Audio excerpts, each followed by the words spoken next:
이 세실 로즈의 생각은 뭐냐면 백인이 제일 우수하고 앵글로색슨이 제일 우수하고 하기 때문에 앵글로색슨의 그 순수함을 유지하기 위해서 인종 분리 정책을 하는 거죠.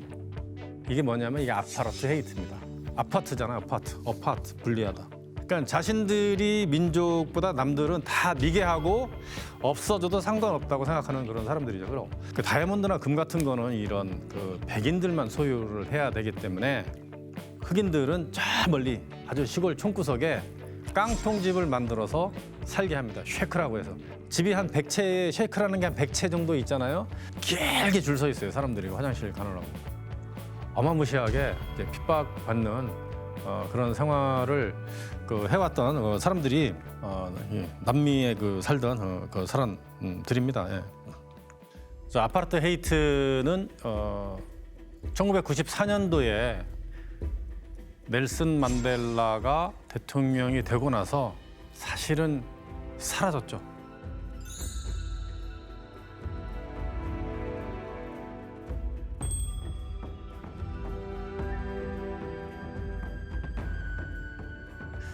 그런데 아직도 그 문제는 심각하게 남아 있어요. 백인들에 의한 문제가 아닌 흑인들끼리 문제를 일으킨다는 게 이제 더 상황이 안 좋은 쪽으로 흘러가는 그런 느낌을 갖고 있습니다. 또 이제 재미난 게 뭐냐면요. 이 흑인들이 외국인을 또 분류를 해요. 혹시 한국인이 남아공에 가면은 그러니까 백인 취급당할까요? 흑인 취급당할까요? 자, 백인이면 차별을 받는 거고 흑인들한테 흑인이면 흑인 대접을 받는 거죠. 백인입니다. 요즘 뭐 그런 게 좀 사라졌을 수도 있지만 사실은 뭐 한국이 이제 아프리카에 투자하는 것도 없고 아프리카 수출하거나 아프리카에서 수입해 오는 것도 거의 없습니다. 이제 교류가 사실은 거의 없다는 것이 문제고요. 중국인들은 이미 오래전부터 뭐 100만 명씩 보내가지고 도로 닦고 뭐하고 그다음에 중국 물건을 만들어서 어떤 시장을 형성하고 해서 중국인들은 흑인 취급을 해줍니다.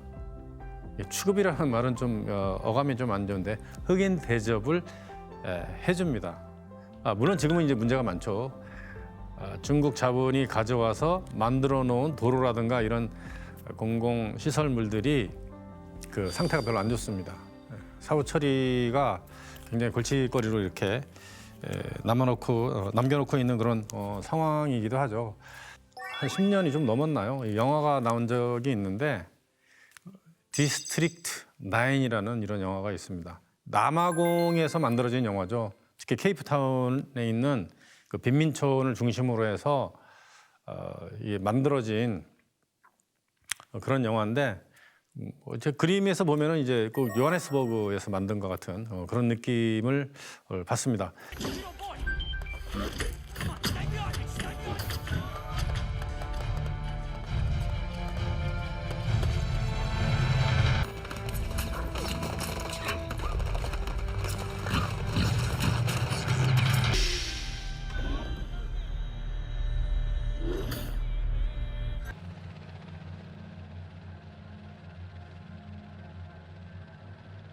근데 왜 디스트릭트 9이냐? 케이프타운의 6구역이 백인이 사는 구역이었어요. 백인이 사는 구역. 백인이 아닌 그 유색인종이라든가 흑인이 사는 곳은 다른 구역이다. 그러니까 9이다라고 해서 그걸 뒤집어서 빗대어서 이제 표현을 한 것인데 그 영화에서 보면은 이 백인들이 이 외계인들 아주 그냥 형편없는 쓰레기통 같은 데 살잖아요. 거기 와가지고 굉장히 그 아파르트 헤이트 정책을 벌였던 것처럼 외계인들을 아주 혹사를 시키죠. 아주 혹독하게 대하죠. 근데 거기서 이제 던져지는 메시지는 뭐냐면 비록 생김새도 이상하고 쓰레기 더미에서 쓰레기 같은 것을 먹고 살지만 인간을 공격하지 않는다. 그러니까 아파르트 헤이트 시절에 백인들한테 흑인들이 그렇게 억압을 받았지만 흑인들은 백인들을 공격하지 못했다지 실제로 공격하고 싶었겠죠. 근데 못했다. 그러니까 정확하게 표현하고 싶은 건 안 했다. 이걸 나타낸 거죠. 그래서 평화롭게 살려면 존중을 해줘야 된다. 존중을 해줘야 된다. 그러니까 인간인 너도 이런 상황으로 겪을 수 있다. 거기 나온 주인공 샬터 코블리라고 하는 이 남아공 출신 배우인데 자기도 이제 외계인이 돼버리잖아요. 그래서 너도 이런 차별 대우를 당할 수 있다. 뭐 하여튼 그런 메시지를 던져준 전 굉장히 재미나게 본 영화였습니다. 자, 인종 정책을 하면은요, 이 인물이죠. 넬슨 만델라. 그리고 넬슨 만델라 집에서 50m 떨어진 곳에서 살던 흑인 주교 데스먼드 투투. 이 두 사람은 노벨 평화상을 받았습니다. 노벨 평화상을 받았어요. 데스먼드 투투라는 사람은 무지개 나라를 이야기했습니다. 무지개 나라는 뭐냐면 무지개 빨주노초 파남보잖아요. 그러니까 인종에 관계없이 한꺼번에 어울려서 사는 무지개 나라를 만들어야 된다. 평화롭게 살아야 된다라고 하는 것을 주창을 했습니다. 이것을 이어받은 넬슨 만델라. 넬슨 만델라는 변호사 출신이죠. 아프리카 민족회의 출신인데 인종 정책에 맞서서 싸우다가 감금당합니다. 투옥당하는데 27년 동안 아주 모진 고문을 당하면서 아주 그냥 감옥 속에서만 있다가 살죠. 케이프타운에서 보면은 저 앞에 로빈이라는 섬이 떠 있는데 거기에서도 오랫동안 있었죠. 풀려나고 나서 1994년도에 압도적으로 표를 받고 이제 대통령이 됩니다. 그런데 문제는 거기에서부터 또 생기는 거죠. 왜냐하면 아파르타헤이트 정책 시절에 흑인들이 CEO를 한 사람이 있냐 이거죠. 어떤 회사에 중역을 한 사람이 있냐? 한 명도 없습니다. 국가기관 산업, 예를 들어 우리나라로 치면은 이 뭐라고 해야 되나, 공기업을 맡아서 운영한 사람이 하나도 없었다 이겁니다. 흑인이 그런 최고 직책을 받았을 때 망한 회사, 부도난 회사가 되게 많습니다. 심각하게 문제가 있는 거죠. 이런 거를 미리 사실은 예측을 한 것 같아요. 그래서 넬슨 만델라가 프레토리아 행정수도 건물을 이제 유니온 빌딩이라고 정하죠. 유니온, 합치다라는 뜻이잖아요. 연합하다. 그러면서 이제 무지개의 나라를 만들자라고 하는 거를 하면서 연설을 하게 되죠. 흑백 갈등 할 거 없이 일단은 나라가 잘 살려면 어울려 살아야 된다.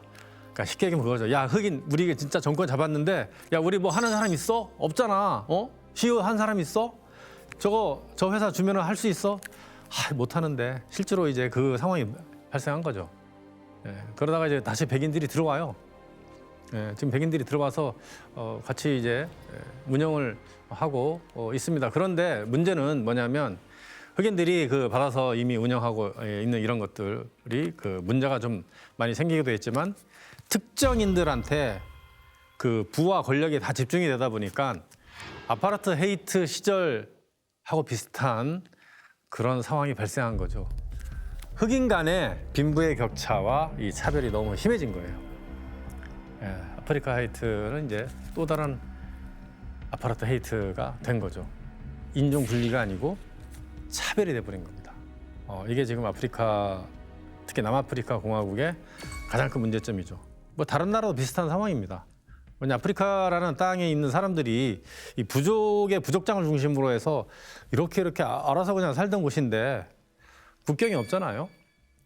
그래서 부족의 왕들이 있고 아까 줄루족 얘기했지만 샤카 줄루도 있었고 지금 줄루족의 왕도 지금 새로 뽑고 있어요. 부족끼리. 이제 전통 방식대로 옷 벗고 이렇게 뽑고 축제하고 이렇게 하는 모습을 보여주기도 하는데 평소에는 그냥 양복 입고 다닙니다. 벗고 다니지 않아요. 텔레비전에서 나오는 그런 장면 때문에 그러는데 다 양복 입고 아니 평상복 입고 다니죠. 백인들이 들어와서 다 잡고 식민지 만들어서 식민지 시절에 군인들 중에 말 잘 듣는 흑인들을 둬요. 근데 이제 독립을 하고 나서 이 장군 출신들이 대통령이 되면서 독재를 하게 되는 거죠. 독재를 하면서도 시스템을 유지할 수 있는 게 뭐냐면 부족들이 추장을 중심으로 해서 거의 왕처럼 모시고 그 추장의 말을 따르면서 부족들이 운영이 됐기 때문에 독재가 가능한 거죠. 좀 독재 국가가 이제 많이 사라지고 있지만 그래도 독재를 하는 나라들이 있습니다. 얼마 전까지 가장 문제가 됐던 독재자가 있었던 나라가 있었죠.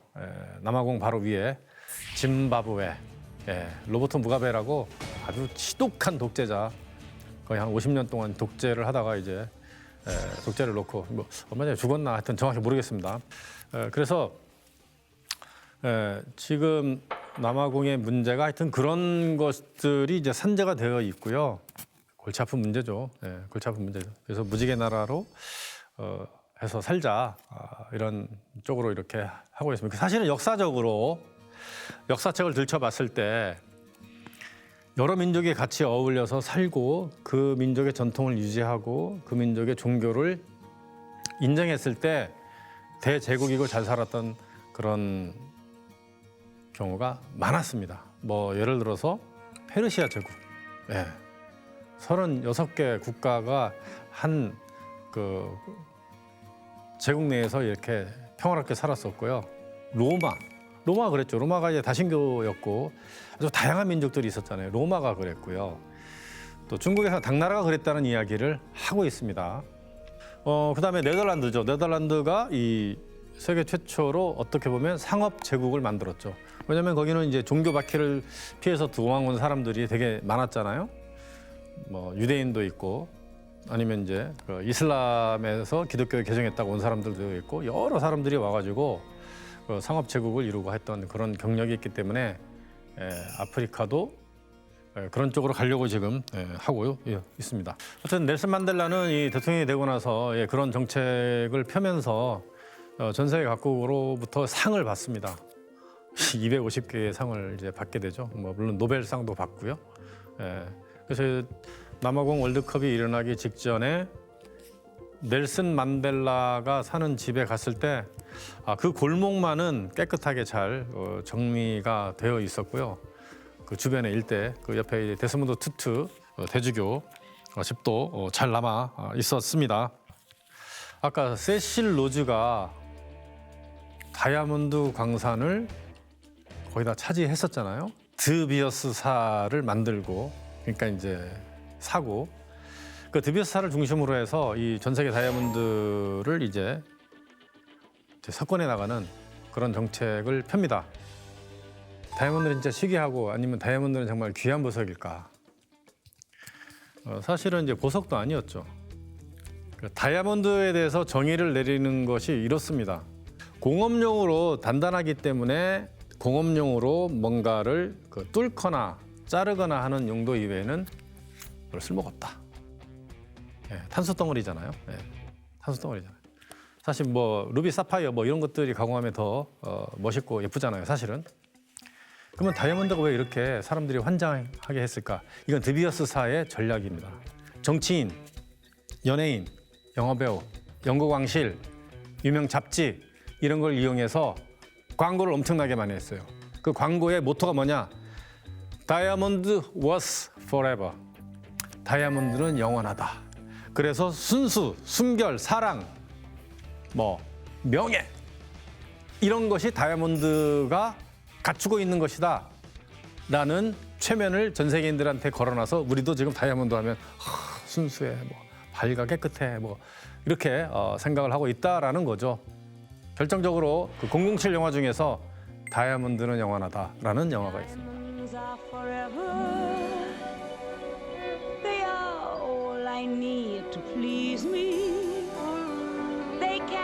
Stimulate and tease me. They won't leave in the night. I've no fear that they might desert me. Diamonds are... 거기에서 아주 결정적이었다는 거죠. 그 영화를 드비어스사에서 밀면서, 그러니까 세실 로즈예요. 세실 로즈가 밀면서 전 세계 사람들한테 가장 비싼 보석으로 인식하게 한 거죠. 그러니까 거의 대부분의 다이아몬드는 드비어스사가 갖고 있으면서 이 창고에 쟁여놓고 조금씩 시장에 내놨다는 거죠. 가공을 해가지고 그 가공하는 기술이 처음에 다 네덜란드에서부터 시작한 겁니다. 그러니까 네덜란드에 유대인들이 가서 그 만드는 기술을 갖고 했던 것이죠. 네덜란드의 수도 암스테르담 같은 데 가면 이 다이아몬드 가공해서 파는 그런 회사들이 굉장히 이제 많이 생기게 된 건데 어쨌든 드비어스사가 거의 세계 제패를 했다. 이거죠. 그러면서 이 사람들이 다이아몬드는 4개의 C가 있다. 4C, 클리어. 그러니까 그 투명도죠. 클리어. 그다음에 캐럿. 캐럿은 뭐냐면 그냥 크기입니다. 그다음에 컬러, 색깔. 가장 투명해야 된다. 루페라인이라고 해서 가장 투명해야 좋다. 근데 요즘은 뭐 블루 다이아몬드, 뭐 레드 다이아몬드에서 그게 훨씬 더 비싸게 이렇게 치고 있고 그것도 이제 어떤 상업적인 전략이죠. 자, 모든 것을 결정하는 최고는 이제 컷이죠. 컷. 그러니까 다이아몬드에 생명을 불어넣는 겁니다. 이렇게 전반사, 빛이 밑에서 비치면 전반사가 돼가지고 막 빛이 안에 돌아가지고 이렇게 무지갯빛 깔로 반짝반짝하게 올라오게 할 수 있는 그런 기술인데 이건 이스라엘인들이 이제 갖고 있는 것이죠. 이스라엘이 이제 그런 커트하는 그 기술의 최고를 갖고 있다고 이렇게 얘기를 하는 거죠. 그러니까 이거를 갖고 하는데 최근에는 이제 하나 더 넣었는데 컨피던스, 그러니까 이제 신뢰할 수 있어야 하는데 뭐 이런 게 지금은 다 깨졌어요. 옛날 얘기입니다. 뭐 그렇습니다. 그래서 그 영화 속에서 이제 블러드 다이아몬드라고 하는 영화도 있었죠. 그 시에라리온이라고 하는 국가의 내전을 다룬 건데 디카프리오라고 하는 이제 헐리우드 배우가 주인공으로 나와서 다이아몬드에 얽힌 그런 실제 일어나는 비하인드 스토리를 영화로 만들었는데요. 콩고라든가 이런 반군 같은 경우에 다이아몬드 이렇게 한 줌, 가공된 다이아몬드 한 줌이면 전체 군인을 무장시킬 수 있기 때문에 그 아직도 아프리카 내에서는 그런 블러드 다이아몬드, 그러니까 다이아몬드를 차지하는 거예요. 서로 죽이고.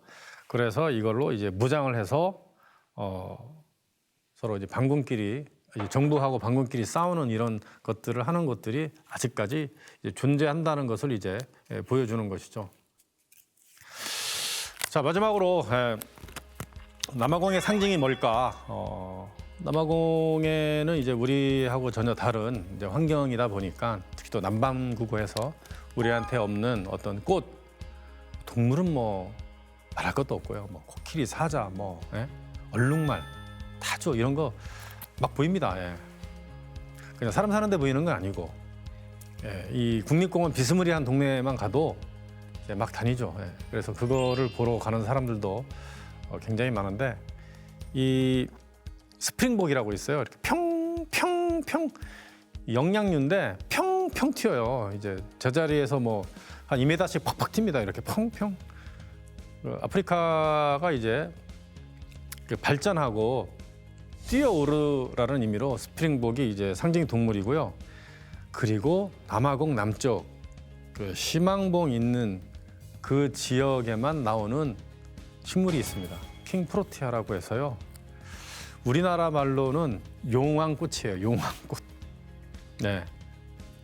그리스 신화에 나오는 프로테우스가 이제 초기 그리스 신화 이런 데 보면은 이제 바다의 신으로 나오거든요.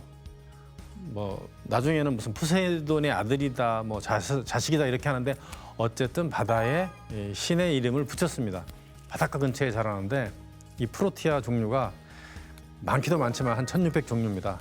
거기에서만 자라요. 근데 끝내줍니다. 그것도 이제 국가에서 이 굉장히 엄격하게 규제를 하고 있기 때문에 아무나 심지 못한다고 하고 최근에는 한 20개 국가에서 그거를 이제 생산한다고 하는데 남아공에 여행 가는 사람 중에서는 그 킹 프로티아가 자연에서 자라는 그 모습을 보기 위해서 가는 사람들도 많죠. 물론 또 자카란다라고도 있어요. 남미의 그러니까 남반구의 벚꽃 자카란다. 도시가 분홍빛으로 물드는 그 꽃이 있습니다. 완전히 이제 벽꽃 같은 것인데 그 모습도 굉장히 장관이죠. 정말 끝내줘요. 그럼 야 세상에 이런 모습도 있나? 우리는 이제 분홍꽃이 막 떨어지고 이런 모습을 본 적이 없기 때문에 너무 특이해서 황홀경에 빠지기도 하는 건데 그 꽃도 그 나무꽃도 이제 여러 곳에 이제 퍼졌죠. 물론 이제 자카란다의 원산지는 그 남미입니다. 남미 브라질 쪽인데 전 세계에 이제 퍼진 거죠. 자, 지금까지 아프리카의 희망, 남아프리카 공화국에 대한 몇 가지 이야기들을 해드렸습니다. 왜 아프리카의 희망이냐? 남아공이 잘 돼서 성공해야 이 모범적인 사례를 가지고 나머지 아프리카도 유럽인이 만들어 놓은 지금 이 어려운 현실을 극복하고 성공해서 발전할 수 있다라고 해서 아프리카 희망이라고 부르고 있습니다.